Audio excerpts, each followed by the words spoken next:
Muito bem. Essa parábola aqui de Lucas, capítulo 18, verso 9, você pode perceber que ela é um texto isolado dos demais, né? Ela não está ligada à parábola anterior e nem ao que vem depois do texto. E essa parábola você só encontra ela no livro de Lucas. Você só encontra ela no livro de Lucas. Como diz aqui o verso, a partir do verso 9, o motivo por que Jesus contou essa parábola, ele diz assim: propôs também essa parábola a alguns que confiavam em si mesmos, por se considerarem justos e desprezavam os outros. Então, o primeiro verso, né, o primeiro verso do texto, já vem dizendo qual é o motivo porque Jesus deu esta parábola, falou essa parábola aqui. Ele diz que, como diz o texto, para pessoas que se consideravam justos e desprezavam os outros.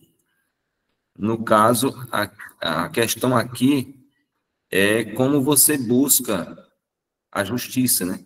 É como você busca a justiça, como você busca a maneira como você busca a Deus, a maneira como você se apresenta diante de Deus, com a atitude com que você se apresenta diante de Deus.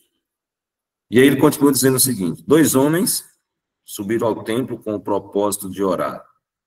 Um fariseu e o outro publicano. O fariseu, posto em pé, orava de si para si mesmo, desta forma: ó Deus, graças te dou, porque não sou como os demais homens, roubadores, injustos e adúlteros, nem ainda como este publicano. Jejuo 2 vezes por semana e dou o dízimo de tudo quanto ganho. O publicano, estando em pé, longe, não ousava nem ainda levantar os olhos ao céu, mas batia no peito, dizendo: ó Deus, sê propício a mim, pecador. Digo-vos que este desceu justificado para a sua casa, e não aquele, porque todo o que se exalta será humilhado, mas o que se humilha será exaltado. Aqui apresenta também 2 classes de adoradores. 2 classes de adoradores, 2 classes de adoradores de Deus. O fariseu e o publicano representam essas 2 classes.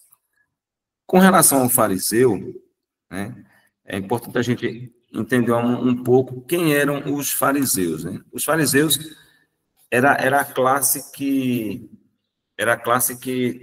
vamos dizer assim, as pessoas olhavam para eles e diziam assim: eu quero ser como esse homem.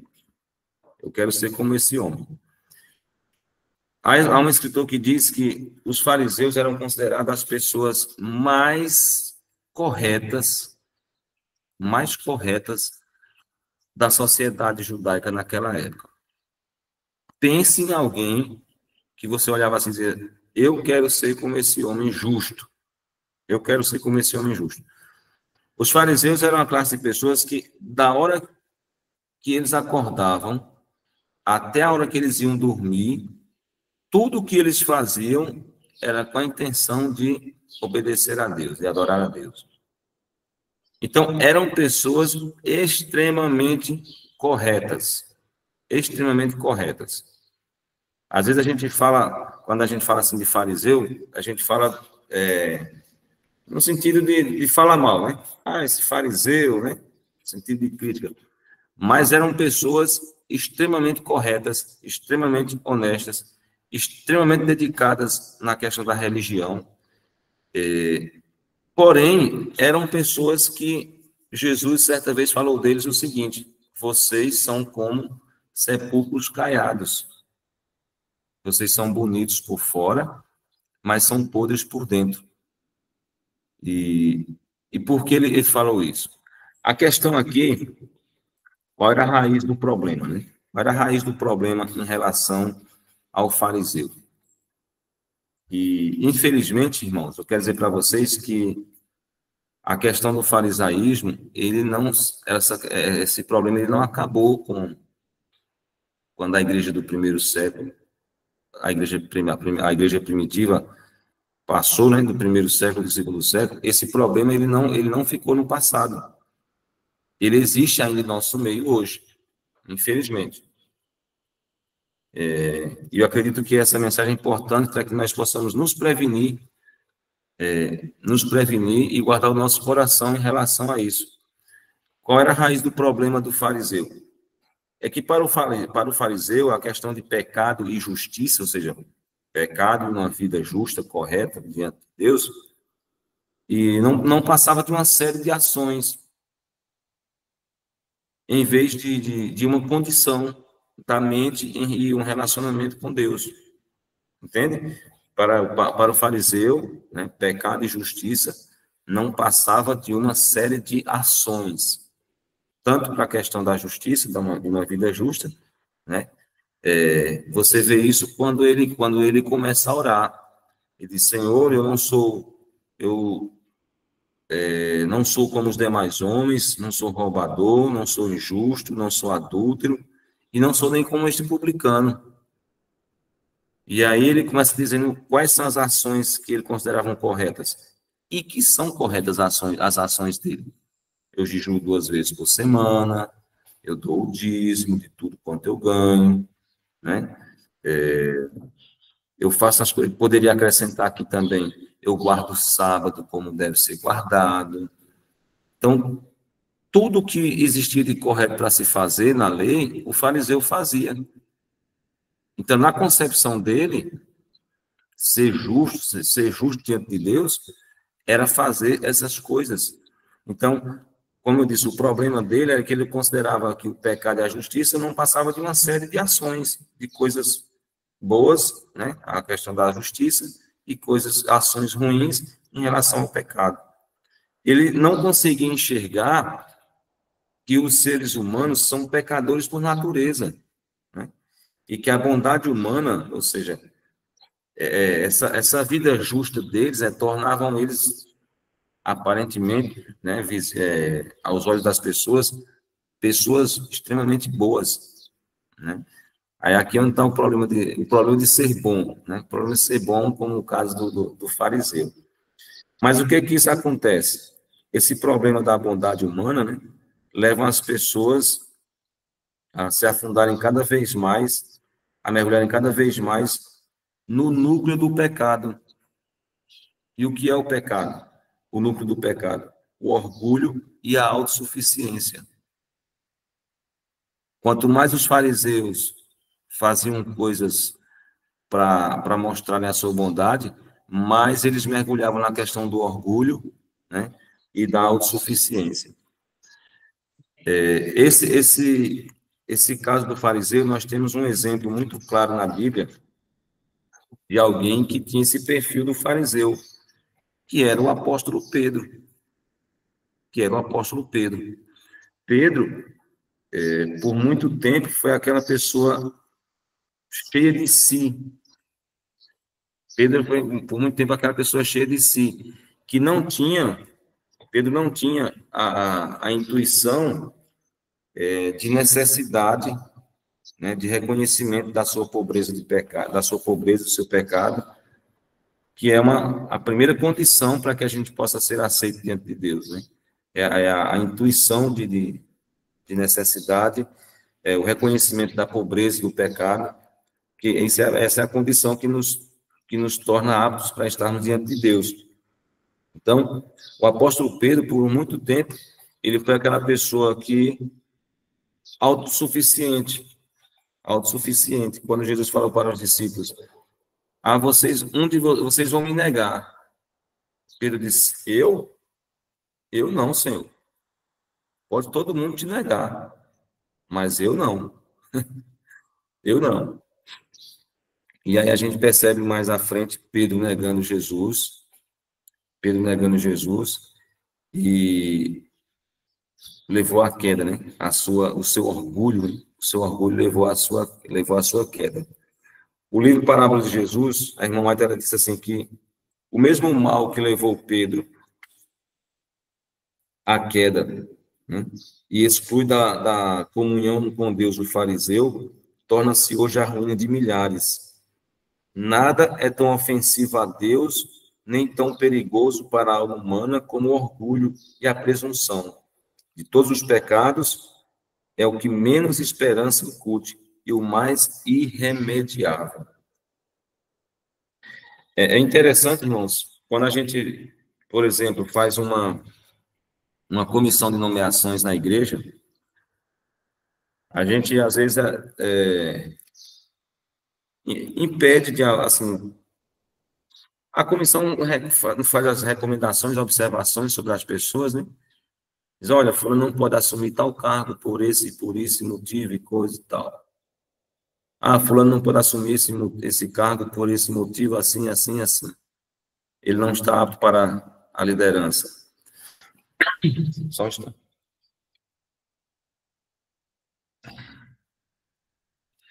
Porém, os pecados que são terríveis diante de Deus, como a questão do orgulho, da cobiça, do egoísmo, essas coisas nós não percebemos no coração das pessoas, né?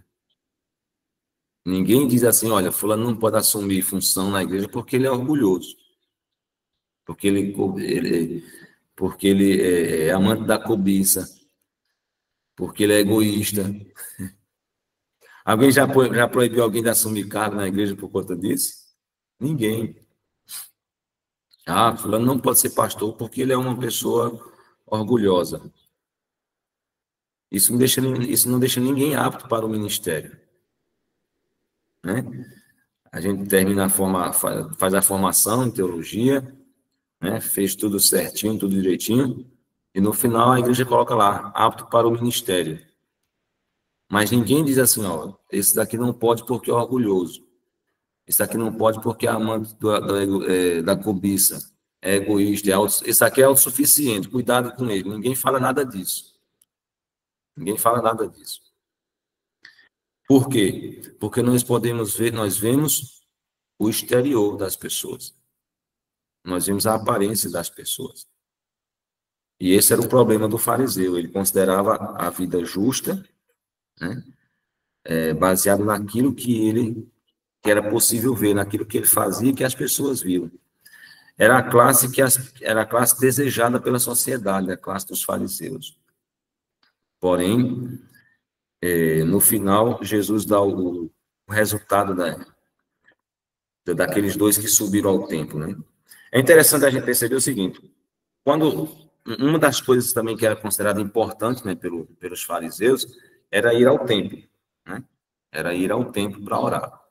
Então, esses dois homens, eles subiram ao templo para orar e não sabemos, aqui o texto não diz exatamente a hora que eles subiram, mas é bom a gente lembrar que no templo existia dois sacrifícios, né? Dois sacrifícios do cordeiro. Um logo pela manhã, cedo, e o outro mais ou menos por volta das 3 horas da tarde. Então, todo mundo que ia para o templo, ali para o templo, para buscar a Deus, né, poderiam estar fazendo parte de um culto coletivo, né, uma adoração coletiva, né, como eu disse, aqui representa duas classes de adoradores, podiam estar num culto coletivo, mas as orações eram orações pessoais, as orações eram individuais, né? No caso aqui do fariseu e do publicano, a oração deles foram orações individuais, né? Quem está contando a palavra é Jesus, então Jesus sabia o que cada um estava contando, né? O que cada um estava contando. Então, essas pessoas que subiam ao templo para orar, que iam ao templo para orar, eles já sabiam que tinha acontecido, ou já tinha acontecido o sacrifício da manhã, ou estava próximo do sacrifício da tarde, ou poderia ser depois do sacrifício da tarde. Enfim, o que o sacrifício representava? O sacrifício representava Jesus, o Cordeiro de Deus que pode tirar o pecado do mundo, que é o único que pode tirar o pecado do mundo. Então, qualquer um que subisse ao templo para orar, ele ia no intuito de receber os benefícios daquela expiação. Ele ia no intuito de receber os benefícios daquela expiação, ou seja, ele sabia que o resultado daquela expiação poderia resolver o problema do seu pecado. No caso do fariseu, qual foi o problema dele aqui? Como eu disse, o fariseu considerava que as suas ações, né, devolver dízimo, jejuar, fazer caridades, né, não ser igual aos demais homens, não ser igual às outras pessoas, isso recomendava ele diante de Deus. Ele achava que essa vida justa dele recomendava ele diante de Deus. E aí a gente vê agora a situação do outro, né, do publicano. Quem era o publicano? Era considerado um traidor, porque era um judeu que servia ao Império Romano, trabalhava para o Império Romano, cobrando impostos dos judeus. Era um traíra. E eram considerados como alguém que não merecia salvação por conta da vida que levava. Por conta da vida que levava. Ou seja, era uma pessoa que o seu dia a dia era contrário, no ponto de vista religioso da época, era considerado alguém que não merecia a salvação. Que muitas vezes foram criticados, né? Foram criticados, como disseram com Jesus. Esse aí come com publicanos e pecadores. Esse aí come com publicanos e pecadores. Ou seja, esses publicanos não merecem ter a presença dele. E ele está errado porque está no meio dos publicanos. Então, era uma classe que ninguém queria fazer parte dela. Assim, ninguém queria ser como o publicano. As pessoas queriam ser como o fariseu, que era visto como alguém santo, correto, justo diante de Deus. E aí, na oração do publicano, né, diz que ele estando em pé, longe, esse detalhe, né? Longe, quer dizer que ele não estava se misturando com as outras pessoas, porque talvez ninguém aceitasse ele perto de alguém, né? Então, era aquela pessoa que ficava lá rejeitada, que não podia ficar no meio dos demais. E ele disse que ele não ousava nem levantar os olhos ao céu, mas batia no peito. Essa expressão batia no peito, irmãos, a gente só vê um pouco mais à frente, a respeito de bater no peito, né? Quando na morte de Jesus, as mulheres estão retornando, né, para suas casas, e diz que eles batiam no peito. Qual é o significado disso? No Oriente Médio, ainda existe alguns lugares nessa atitude, essa ação, que os homens fazem isso. No sentido de uma oração de desespero, né? Uma oração de angústia, uma oração de desespero.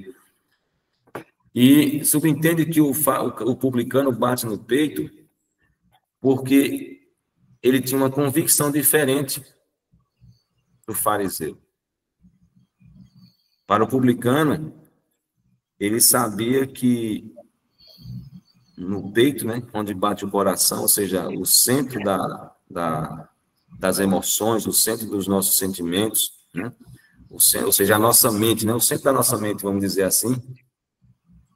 E como Jesus falou, do coração do homem, né, está lá em Mateus 15, verso 19, né, Jesus falou assim, do coração do homem, o que acontece? Procedem os maus desígnios. Eu só vou abrir aqui o texto, né, Mateus 15, verso 19, quem quiser conferir aí.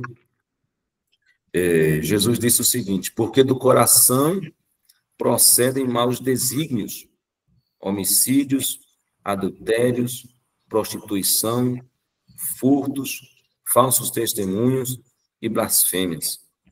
Ele diz assim no verso 20, são estas as coisas que contaminam o homem. Então, a compreensão do publicano era que o pecado não era aquilo apenas que as ações que ele praticava, ou que a sua vida justa seria boas ações, né?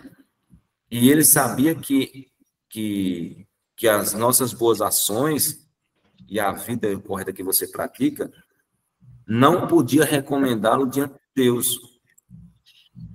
Nessa caminhada, né, nesse processo de santificação que nós estamos aqui, todos os dias nós estamos no processo de santificação, ou seja, de Deus transformando a nossa vida. Aquilo que eu faço de correto, aquilo que eu faço que é bom, eu vou à igreja, eu devolvo o dízimo, eu leio a Bíblia, eu prego o Evangelho, eu dou estudo bíblico para as pessoas. Nada disso, né? Guardar o sábado, tudo isso, embora seja correto, não nos recomenda diante de Deus. Não nos recomenda diante de Deus. Mas é uma consciência daquilo que nós somos, de quem nós somos. É como diz, é a intuição, né? É a intuição de necessidade, o reconhecimento de nossa pobreza e pecado, que é a primeira condição para sermos aceitos por Deus. Quando o pecador bate, quando o publicano bate no peito e diz assim, Deus, seja propício a mim, pecador. Sabe o que ele estava dizendo, irmãos? Ele estava dizendo assim, ó, Deus, faz expiação por mim. Faz expiação por mim. Ele estava reclamando ali os benefícios da expiação que foi feita de manhã, que seria feita na parte da tarde, né? Ele diz assim, Deus, seja propício a mim, pecador. Tenha misericórdia de mim, pecador. Ou seja, ele estava reconhecendo exatamente a necessidade, a sua situação como ser humano. E por que existe ainda esse problema do farisaísmo dentro das nossas igrejas hoje? Porque as pessoas têm uma compreensão errada do que é pecado. Acha que pecado é apenas aquilo que se é visto, e não aquilo que passa em nosso coração, a nossa condição como ser humano. E por causa disso, as pessoas não alcançam a justificação diante de Deus. Eu queria ler um pouco mais aqui do parábola de Jesus, em que a irmã ela diz o seguinte: nós jamais podemos confiar seguramente em nós mesmos, ou sentir, aquém do céu, que estamos livres da tentação. Nunca se deve ensinar aos que aceitam o Salvador, conquanto sincera sua conversão, que digam ou sintam que estão salvos. Isto é engano. Deve-se ensinar cada pessoa a acariciar esperança e fé. Mas mesmo quando nos entregamos a Cristo e sabemos que Ele nos aceita, não estamos fora do alcance da tentação. Os que aceitam a Cristo e dizem sua primeira confiança, estou salvo, estão em perigo de depositar confiança em si mesmos. Perdem de vista a sua fraqueza e necessidade constante do poder divino. Estão desapercebidos para as ciladas de Satanás. E quando tentados, muitos, como Pedro, caem nas profundezas do pecado. Nossa única segurança está na constante desconfiança de nós mesmos, e na confiança em Cristo. Nossa única segurança está na constante desconfiança de nós mesmos e na confiança em Cristo. Meus irmãos, nós precisamos entender algo. Nosso problema não está no que nós fazemos e as pessoas podem ver, ou no que nós deixamos de fazer. Nosso problema como seres humanos está em nosso coração. É o pecado que ninguém pode ver. É o orgulho, é o egoísmo, é a cobiça. É tudo aquilo que passa no nosso coração, nos nossos pensamentos, que as pessoas não podem ver. Isso é que nos torna inaptos diante de Deus. E o que é que eu preciso para que eu seja aceito por Deus, para que a minha oração seja recebida por Deus, para que seja... Eu preciso reconhecer a minha condição como pecador, como ser humano. E reclamar, irmãos, unicamente os méritos do sacrifício de Cristo, como o publicano estava fazendo. Senhor, seja propício a mim, pecador. Ou seja, Deus faz uma expiação por mim. Faz uma expiação por mim. Ellen White continua dizendo que ninguém pode esvaziar a si mesmo do eu. Você não pode tirar isso de você, você não pode tirar esse orgulho do seu coração, você não pode tirar esse sentimento do seu coração. Essa natureza pecaminosa, você não pode tirar ela de você, eu não posso tirar ela de mim. É unicamente, né? Ela diz assim, ninguém se pode esvaziar a si mesmo do eu. Somente podemos consentir em que Cristo execute a obra. Então a linguagem da alma será: Senhor, toma meu coração, pois não posso dar. É tua propriedade. Conserva-o puro, pois não posso conservá-lo para ti. Salva-me a despeito de mim mesmo, tão fraco e tão dessemelhante de Cristo. Molda-me, forma-me e eleva-me a uma atmosfera pura e santa, onde a rica corrente de teu amor possa fluir por minha alma. Meus irmãos, quando o publicano bate no peito e diz, Senhor, se propício a mim, pecador, ele está dizendo, Senhor, faz uma expiação por mim.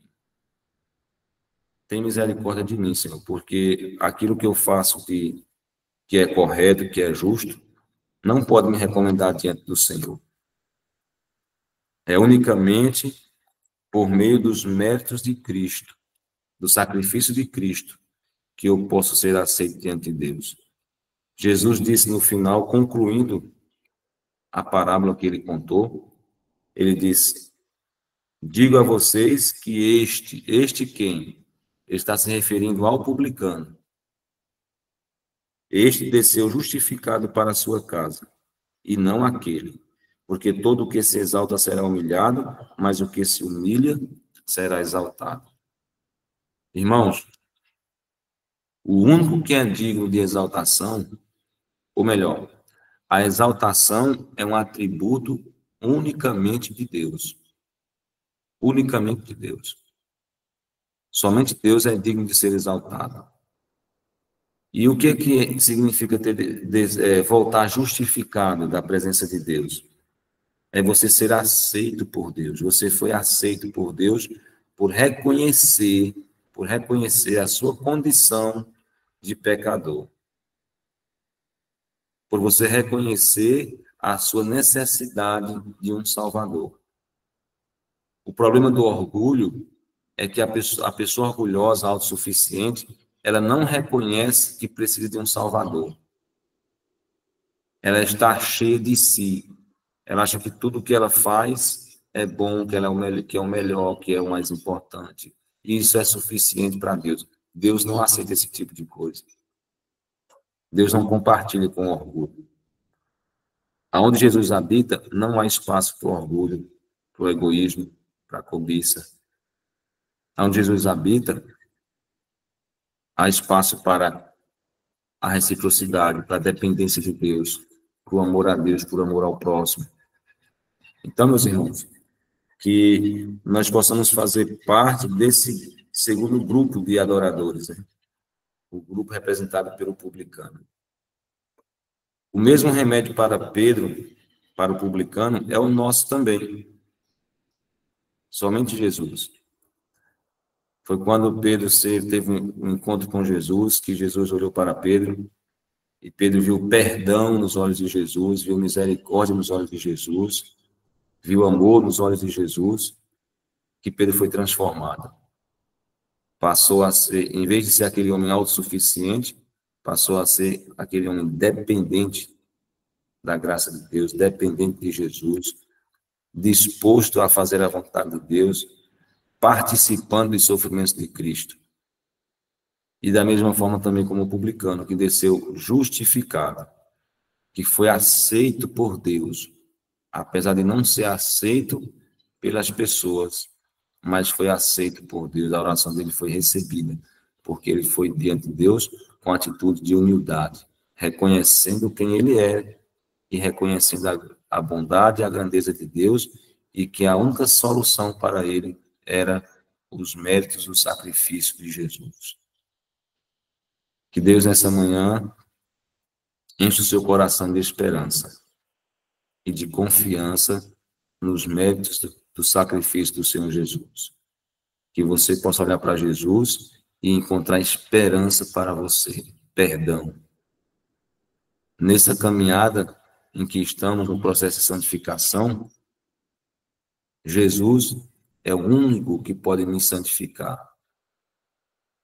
As minhas ações, é importante o jejum, é importante o cuidado com o corpo, né? Atividade física, alimentação, sono na hora correta, né? Tudo isso é importante, mas nada disso me torna mais santo.